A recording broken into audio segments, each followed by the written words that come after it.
مساء الفل. عايزة أكلمكم النهاردة عن الحياة بعد الأربعين. الحياة بعد الأربعين يا جماعة مختلفة تماما عن قبل الأربعين. هتقولولي إيه الفرق يعني؟ وعادي، ما هو كله عمر من حياتنا وكل مرحلة معينة وبنخشها وبيبقى ليها تطوراتها وبيبقى ليها أحداثها. هقولكوا لأ، اسألوني يعني لما أنا جاية لكم من بعد كده أهو، وأكيد الناس اللي في الأربعين زي أكيد هيفهموا اللي أنا بقوله. يمكن الناس اللي ما دخلوش مرحلة الأربعين أكيد مش هيفهموا الكلام ده دلوقتي. كنت عملت لكم فيديو وانا في المصيف، قلت لكم ان انا اتعلمت ايه في السنه بتاعت ال41 دي. على فكره يا جماعه، انا عايزه اقول لكم حاجه بجد كارثيه انا عملتها وقلتها لكم قبل كده. انا تميت ال41 ما تميتش ال42، بس انا بجد متخلفه جدا. انا حسبتها غلط او قلتها غلط، معرفش انا عملت كده ليه ومعرفش ليه كتبت 42. انا مواليد 1982 يا جماعه، فالسنه دي يبقى عندي 41 سنه، ما عنديش 42 سنه. ما علينا، يعني حاولوا تعدوا لي التخلف اللي انا عملته ده.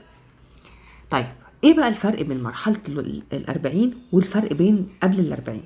في يا جماعه مقوله بتقول ان الحياه بتبدا بعد الأربعين. هل الكلمه دي صح؟ صح، او مش صح بمعنى صح، يعني هي بتبقى ليها رونق تاني بعد الأربعين، بيبقى ليها شكل تاني بعد الأربعين. بتفرق كتير يا جماعه، على فكره بجد بتفرق كتير. طب ايه اللي ممكن نتعلمه اول ما بنخش في سن الأربعين او مرحله الأربعين؟ في حاجات كتيرة كده بتطرق في حياتنا، بتتغير في حياتنا. هقول لكم حاجات منها كده بشكل عام. يعني انا المره اللي فاتت اتكلمت بوجه خاص عن نفسي، المره دي هتكلم بوجه عام ايه اللي ممكن نتعلمه او يتغير في حياتنا في مرحله الأربعين. اول حاجه، انك بتتعلم تقول كلمه لا. قبل الأربعين ما كناش نقدر نقول لا على حاجات كتيرة قوي، يعني شغل اتقدم لنا، حاجات كتيرة قوي واجهناها في حياتنا، تعاملات مع ناس مثلا كنا مجبرين ان احنا نتعامل معاهم. من بعد الأربعين بتحس كده انك انت عايز ذهنك ده يبقى فاضي، ذهنك ده يبقى بيور كده، اللي هو ما يبقاش فيه اي حاجة تدوشه، ما يبقاش فيه اي حاجة تعكنن عليه. فبتبقى ساعتها عايز تقول كلمة لأ. كلمة لأ لأي حاجة تعكر مزاجك، كلمة لأ لأي حاجة تضايقك، لناس مش عايز تتعامل معاهم، لناس مش حابب تخرج معاهم، كل حاجة. تعرفين ان انتوا كمان ممكن تبقوا يعني نفسكوا تجربوا حاجة وبعد مرحلة الأربعين ما تجربوهاش. يعني مثلا في مرحلة الثلاثينات الناس كلها بتبقى عندها كده حماس وعندها إقبال كده على الحياة، وإنها تجرب كل حاجة وإنها تشوف حاجات كتيرة مختلفة. من بعد الأربعين مش هقول إن الموضوع ده بينطفي عند الناس، بس بتبقى خلاص مش عايز تجرب حاجة. مرحلة الأربعين كده بتحس إن أنت زي ما تكون شبعت من كل حاجة، زي ما تكون عملت كل حاجة أنت نفسك فيها. مثلا فكرت ايه الحاجات اللي ممكن تعملها وايه اللي ما تقدرش تعمله ولا تجبر نفسك عليه. بتبقى خلاص عارف، يعني اللي هو بتبقى الواحد كده بيبقى عايش فترة نقاهة كده، فترة نقاهة ذهنية. بتبقى حتى الحاجات اللي انت كان نفسك تعملها وانت في الثلاثينات ومقبل عليها قوي في الأربعينات مش هتعملها. هتقول لا، هتخاف من المغامرة، هتخاف من التجربة، مش هيبقى عندك استعداد انك تجرب او انك انت تخش في التجربة المعينة دي. خلاص هتخاف وهتحس انك ما عندكش الاستعداد انك تعمل ده، فهتقول لا او مش هتعمل التجربة دي او مش هتخش في المغامرة الفلانية. تاني حاجة ان احنا نبطل نعتذر على كل حاجة. من بعد الأربعين هتحس انك انت مش موضوع كبرت، بس موضوع انك نضجت. يعني هيبقى كل تصرفاتك محسوبة، كل تصرفاتك انت عارف انت بتعمل ايه. مفيش حد طبعا خالي من العيوب، مفيش حد خالي من الأخطاء. انا بدي بس امثلة بسيطة، يعني ان احنا نبقى مدركين كويس قوي احنا بنعمل ايه. خلاص عدى علينا عمر. فترة الثلاثينات دي بنبقى جربنا فيها كل حاجة، نبقى عملنا فيها كل اللي نفسنا فيه. فهتيجي عند الأربعين هتحاول انك انت ما تغلطش، هتحاول انك انت ما تعملش الحاجات اللي تبوظ حياتك، لانك ساعتها هتبقى عايز حياتك هادية، هتبقى عايز حياتك ماشية برتم معين كده، رتم هادي، رتم ماشي بالراحة، رتم مش متسرع قوي، مش هجومي قوي. فساعتها لما الناس تحسسك ان انت غلطت فيها او انك انت حد ضايقته قوي، هتعتذر وكل حاجة، بس مش هتعمل ده كتير، مش هتكرر ده كتير. هتعتذر على الحاجات الضرورية بس، او الحاجات اللي انت فعلا غلطت فيها بس. هو ده هيبقى تكبر؟ لا، مش تكبر. بس خلاص هتبقى عارف انت غلطت في ايه وما غلطتش في ايه، هتبقى عارف انت في ايه قصرت فيه وفي ايه لا، هتبقى عايز تعمل كل اللي عليك على اكمل وجه، بحيث انك ما تحسش انك قصرت، انك ما تحسش ان في حاجة ناقصة فتتلام عليها فتروح تعتذر عليها. فبكده مش هتحاول تعتذر كتير، ساعتها الاعتذار بالنسبة لك هيقل، لان الاخطاء بالنسبة لك برضو هتقل. هتبقى عايز تعمل كل حاجة من غير ما تحس انك مقصر في حاجة. طبعا مش كل الناس بتقدر تعمل ده، والكل قاعدة شواذ طبعا، بس انا بتكلم على المرحلة العمرية دي بوجه عام. تالت حاجة، في فترة الأربعينات هتلاقي دايرة معارفك بتقل، دايرة صداقتك بتقل، هتلاقي نفسك مش معزول أو مش وحيد، لأ، هتلاقي نفسك عايز تعيش كده مع نفسك، يعني اللي هو مش كل الناس هينفع تصاحبها، مش كل الناس هينفع تقعد معاها وتخرج معاها. الناس اللي هتسبب لك مشاكل مش هتحاول تعرفها، الناس اللي هتسبب لك عدم وجود سلام نفسي كده جواك وتزعزع سلامك النفسي هتقول بلاها منهم، مش عايزهم. الناس اللي هتنتقدك في كل حاجة وتحسسك انك انت مدان في كل حاجة وتحسسك انك مقصر في كل حاجة مش هتعرفهم. مش هتحب النوعية دي من الناس، مش هنحب ان احنا كل شوية نحس ان احنا مقصرين، ان احنا مدانين، ان احنا مش مرغوبين. الاحساس ده هيجيلنا في فترة الاربعينات قوي، لان احنا خلاص بنبقى فهمنا كل حاجة وعملنا كل حاجة، فمش ناقصين بقى لود زيادة. يعني مش عايزين حد يجي يلوم علينا ويقعد يقول لنا انتوا ناقصكوا كذا، انتوا عملتوا كذا، احنا اوريدي خلاص عارفين، ما بنبقاش محتاجين لده. فالناس اللي هتخش حياتك وتطمنك وتريحك وتخلي حياتك هادية كده ورتمها هادي وفي سلام نفسي كده جواك، انت هتدخلهم حياتك. لكن الناس اللي هتعمل لك ازعاج، تعمل لك دوشة، هتقول بلاهم منهم، مش عايزهم. فترة الاربعينات دي هتبقى عايز هدوء، عايز هس. في موضوع الهس ده يا جماعة، هتحبوا فترة الاربعينات قوي ان انتوا تقعدوا لوحدكم كتير، تتكلموا مع نفسكم اكتر. الموضوع ده جاي من ايه؟ ان احنا فترة التلاتينات دي كانت دوشة قوي، صداع. يعني فترة التلاتينات دي مليانة وزحمة وفيها احداث كتيرة وفيها حاجات كتيرة بنعملها وانشطة كتيرة بنقوم بيها في حياتنا وكل حاجة، عملنا كل حاجة فترة التلاتينات. فبتوصل للاربعينات بقى بتبقى عايز تهدى، عايز هس، عايز ريلاكس، عايز تفضي دماغك من كل حاجة تضايقك، عايز تحس انك انت قاعد مبسوط وراضي وبتعمل كل اللي نفسك فيه من غير ما حد يضغطك، من غير ما حد يقولك انت بتعمل ايه. فترة الاربعينات هتحس فيها بكل الاحاسيس دي. هتبقى ساعتها حاسس انك غلط او صح في الحكاية دي؟ لا، انت تبقى ساعتها راضي ومبسوط وشايف انك صح وشايف انك ما بتغلطش في الحكاية دي. بالعكس، انت لما تدور على سلامك النفسي مش غلط، ولما تدور على راحتك النفسية وعلى هدوءك ده مش غلط، ده بالعكس. انت هتوصل ساعتها انك تبقى هادي وريلاكس وكويس مع الناس. طول ما انت في سلام داخلي جواك كده وهدوء نفسي جواك، ده هيبان في انطباعك مع الناس وفي تعاملك مع الناس.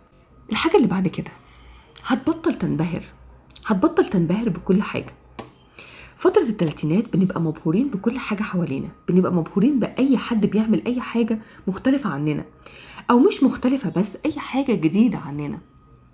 إنما فترة الأربعينات الانبهار ده هيروح، هيجي بداله الحاجة دي عادية، أنا عدت عليا قبل كده، الحاجة دي مش مناسبة ليا، ما ينفعش أفكر فيها، ما ينفعش أخش الحاجة دي، ما ينفعش أخش التجربة دي. إحساس الانبهار بكل حاجة حواليك ده مش هيحصل، مش هتحسه. مش اي حد مثلا هيلفت نظرك، مش اي حد تصرفه هيبقى بالنسبة لك واو ومبهور بيه، لا، هيبقى التصرفات اللي على مزاجك بس، هيبقى التصرفات اللي بتديك سلام نفسي بس هي اللي هتبهرك، او مش هتبهرك، هتبسطك. فترة الاربعينات هنبطل ننبهر بكل حاجة يا جماعة، هنحس كده ان احنا عدى علينا كل حاجة، فمش هننبهر، مش هننبهر ومش هننصدم كتير. فترة الاربعينات هتحسوا فيها ان انتوا مش مصدومين، يعني حاجات كتير هتعدي في حياتكم مش هتتصدموا فيها. ممكن حد يضايقكم ويوجعكم ويأذيكوا نفسيا مثلا في حاجات معينة، هتحسوا ساعتها ان انتوا متضايقين وان انتوا مصدومين؟ لا، مش هتحسوا بده. مش زي فترة التلاتينات، مش زي فترة الصدمات اللي بناخدها في حياتنا واحنا في فترة التلاتينات. الصدمات دي واحدة واحدة هتبتدي تفش كده. عارفين لما يكون ورم كان كبير قوي قوي قوي، واحده واحده واحده يفش، هو كده. فهتبطلوا تتصدموا في الناس، يعني هتحسوا ان حتى لو الناس اذتكم، لا انا مش مستغرب، عادي، ما انا شفت ناس كتير اذتني قبل كده، ما انا اتوجعت قبل كده كتير، عادي. حتى لو الناس دي قريبه منك عادي برضو. هتنصدم بنسبه، مش هتبقى بارد. انا ما بقولش ان احنا هنبقى باردين ساعتها، بس هنبقى مش الاكستريم قوي في كل حاجه. مش هنوصل لمرحله الاكستريم في الغضب او في الانبهار او في الاندهاش او في التاثر. مش هنوصل للاكستريم ده. هنبقى هادين. عارفين البحر لما يكون موجته هاديه كده، ما هو موجود برضه، هو ستيل بحر لسه وفي موجه، بس في موجه هاديه، في موجه بينفع نعوم فيها، مش موجه عاليه نفضل نصارع فيها ونفضل نمشي فيها ونفسنا يوجعنا. اهو الموجه العاليه قوي دي هي دي موجه الثلاثينات، فتره الثلاثينات، بكل اللي بيحصل فيها من هواء ومن تراب ومن موجه عاليه، كل حاجه. لكن فتره الاربعينات الموجه موجوده بس واحده واحده، بتمشي على رتم بطيء شويه، ما بتعملناش ازعاج زي فتره الثلاثينات. في فتره الاربعينات كمان هتحس انك انت مش عايز تقول اسرارك لاي حد، مش عايز تحكي لاي حد. فتره الثلاثينات كنا بندور على اي حد نجري عليه عشان نحكي اسرارنا، نتكلم معاه، يعني نفضفض باللي وجعنا، نفضفض باي حاجه بتحصل لنا.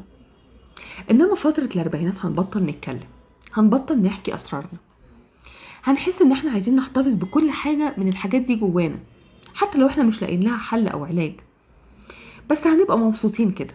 هنحاول بينا وبين نفسنا نحلها مع نفسنا، هنحاول نتكلم وناخد وندي مع نفسنا، لان احنا ابتدينا نقعد مع نفسنا كتير. زي ما قلت لكم فتره الاربعينات هتقعدوا مع نفسكم كتير. فاللي بيقعد مع نفسه كتير ده ما بيحبش يقعد مع ناس كتير ويحكي لهم كتير عن اسراره. هتلاقيه بيقول اسراره لنفسه ويحكيها مع نفسه ويفضفض بيها، وممكن كمان يلاقي لها حل. لان اللي بيقعد مع نفسه ده بيعرف يفضفض وبيعرف يتكلم وبيعرف يلاقي حل بمنتهى الهدوء لمشاكله. فساعتها مش هتبقى محتاج انك تقول اسرارك لحد، فدايرة معارفك هتقل، دايرة اصحابك هتقل، هتكتفي بتلاتة اربعة، اتنين تلاتة، هم بس اللي تتكلم معاهم، هم بس اللي تتناقش معاهم في حاجات انت نفسك تتكلم فيها، والباقي عادي. دايرة علاقاتك هتبتدي واحدة واحدة تنزل. مش عايز ناس كتير، مش عايز زحمة كتير، عايز تحس انك انت كده مع نفسك. فهتبتدي تلغي الزحمة اللي حواليك دي، تبتدي تفضل مع كام واحد كده حواليك، ويمكن يكونوا بالنسبة لك يعني دول آخر حاجة ممكن تفكر فيها. هتفضل معاك، هيفضلوا معاك وكل حاجة، بس مش هتبقى محتاج لهم زي زمان. دي حاجة حلوة ولا وحشة؟ كل واحد بيختلف. في ناس بتتعب في الموضوع ده قوي لما بتوصل له، وفي ناس بتبقى مستريحة جدا، حسب كل واحد وشخصيته. في فترة الاربعينات لو انت داخل على جواز، لو حد راجل لسه داخل على جواز، اعتقد ان معايير الجواز بالنسبة له هتختلف. بصوا، انا الحكاية دي انا مش متأكدة منها قوي، يعني مش حاسة انها ممكن تمشي على كل الناس، لان في ناس بيفضلوا طول عمرهم مقاييس الجواز عندهم واحدة. في واحد مثلا يفضل طول حياته عايز يفكر يرتبط بواحدة حلوة بس، بخلاف اي حاجة تانية، بخلاف هي من جواها عاملة ازاي، بخلاف هي سطحية ولا لا، هي مثقفة ولا لا، هي جميلة من جواها ولا لا، هم عايزين شكله بس. ففي ناس المعايير دي بالنسبة لهم مش بتختلف مهما طال الوقت. وفي ناس بعد لما بتوصل لسن الاربعين بتقول لا، انا عايزة معايير تانية بقى، انا عايزة حاجة تانية ارتبط بيها، شخصية تانية، عايزة ارتبط بواحدة عندها ذكاء في دماغها، تعرف تتصرف وتعرف تتعامل وتعرف ترد وتعرف تديني الإجابات اللي أنا عايزها في الوقت المناسب. واحدة يبقى عندها ذكاء زوجي، مش عندها بس جمال شكلي، لا. ساعتها معايير الراجل هتختلف في الست اللي عايز يتجوزها. هيبقى حابب اللي جوه أكتر، هيبقى حابب الجمال اللي جوه أكتر مليون مرة من الشكل الخارجي. دي حاجة صح طبعا، حاجة صح، لأن الشكل مش كل حاجة، ولأن اللي بيعتمد على جوازه في الشكل مش ممكن يكون هيكمل صح، ومش ممكن يكون الجوازة هتكمل بشكل ناجح أبدا أبدا. اوعوا تقولوا لي ان اللي هيختار على اساس الشكل ده هيفضل ناجح طول حياته، ده هيبقى فاشل طول حياته. هتقولوا لي مش قاعدة، لا قاعدة، لأن هو خد الشكل بس، ما بصش على أي حاجة تانية، والشكل ده ما بيدومش، ده أي حاجة ممكن تبوظه، أي حاجة في الدنيا ممكن تطير الشكل ده في ثانية. السن والعمر ده غير لو لا قدر الله اي حاجه حصلت للشكل ده، كل ده بيروح. اللي هيفضل ايه؟ اللي جوه. فيا واخد القرد على ماله، بكره يغور المال ويفضل القرد على حاله. هو بالظبط بينطبق على موضوع الشكل. يا واخد الست على جمالها وعلى حلاوتها، بكره كل ده يروح واللي هيفضل لك اللي جوه. فاللي جوه لو ما يتعاشرش مش هتعرف تكمل معاها. لما تعمل ايه؟ مش هتعرف تكمل معاها. حاجه كمان هتقابلها بعد ال40، انك هتبقى مش عايز حد يقول رايه فيك. هتكتفي بالناس القريبه منك بس، هتكتفي بالناس اللي بتحبك بس. هتبقى عارف متأكد ان مش كل الناس من حقها تفرض رأيها عليك، او مش كل الناس من حقها انها تقول رأيها فيك وانت تتضايق وتنكد وتعيش حياة قاسية بسبب ردود الناس او كلام الناس. طب ليه نعمل في نفسنا كده؟ ما هي الناس دي مش كل الناس ممكن تحبنا، ومش كل الناس ممكن تتفق علينا. مين بس اللي تاخد رأيه؟ الناس اللي انت واثق كويس جدا في محبتهم، الناس اللي انت واثق كويس قوي في نصيحتهم انها هتفيدك، او شايف ان هم هيدوك نصيحة فعلا هتفرق معاك. لكن اي حد كده والسلام يقول رأيه فيك وانت تزعل وتعيط وتقلب الدنيا، لا. في سن ال40 مش هتفكر التفكير ده. هتفكر انك تلجأ للناس بس اللي يقولوا رأيهم فيك بشكل ايجابي، بالشكل اللي انت متأكد ان هم ممكن حتى لو قالوا لك رأيهم بصراحة هيبقى في حدود الادب، هيبقى في حدود النصيحة باحترام، مش هيأذوك نفسيا. وده يفرق كتير جدا في النصيحة. اخر حاجة بقى ممكن توصل لها في مرحلة ال40، انك ما تنتقدش حد، انك تسيب كل واحد على راحته، واللي راحته معاك هيجيلك مش هيمشي. ما تنتقدش حد. هتوصل لمرحلة اللي هي في منتصف ال40 كده، وفي فترة ال40 انك مش هتنتقد حد. مش هيبقى فارق بالنسبة لك انك تقول رأيك اللي قدامك عشان هو غلطان فانت لازم تعدل على اللي هو بيقوله وتحاول تثبت له وجهة نظرك وتحاول تثبت له رأيك. لا، هتوصل لمرحلة هو حر يعمل اللي هو عايزه، ومش عارف الصح من الغلط ما يعمله. محدش بيسمع كلام حد، ومحدش بيعمل حاجة وهو مضطر، وكل واحد فاهم هو بيعمل ايه. هتوصلوا للمرحلة دي. هتوصلوا لمرحلة الجملة اللي فيها خراب يا دنيا عمار يا دماغي. اي حاجة في الدنيا تخرب، اي حاجة في الدنيا تعدي، الا ان دماغي دي يحصل لها مشاكل، الا ان دماغي دي تصدع، الا ان انا اسمع حاجات مش على هواي. مش هتبقوا قادرين تسمعوا حاجات مش على هواكوا يا جماعة. في مرحلة ال40 هتطنشوا، هتعدوا، هتحسوا ان يومكم لازم يعدي بسلام. اهم واحلى حاجة في الدنيا ممكن تحصل لكم ان احنا نعيش بسلام نفسي وراحة دماغ وراحة بال. ده هيبقى سمة المرحلة اللي في بعد ال40. خراب يا دنيا عمار يا دماغي. بيتي وولادي وجوزي والناس القريبين مني بس هما الأهم حاجة في حياتي. أي حاجة بعد كده تيجي في المرتبة اللي بعد كده، وتيجي في المكان اللي بعد كده مهما بلغت أهميتها. فترة ال40 فترة حلوة جدا. أي حد لسه ما دخلش فترة ال40 ما يحاولش يهرب منها، وما يحاولش يقول لنفسه أنا كبرت ولا أنا عجزت ولا أنا ما بقتش خلاص قادر إن أنا أعيش ولا أكمل. بالعكس، ما بعد ال40 وال50 دي مرحلة بتحس فيها بسلام، بتحس فيها إن الدنيا ابتدت تتغير شكلها، الدنيا ابتدت تتغير ملامحها في عينيك. كل حاجة هتبقى أروق، كل حاجة هتبقى أهدى، كل حاجة هتعديها ببساطة مش هتقف عليها. وده بجد أكتر حاجة تريح بالك بيها. كنت معاكم النهاردة والحياة بعد ال40. يا رب الفيديو يكون عجبكم. متشكرة جدا ليكم.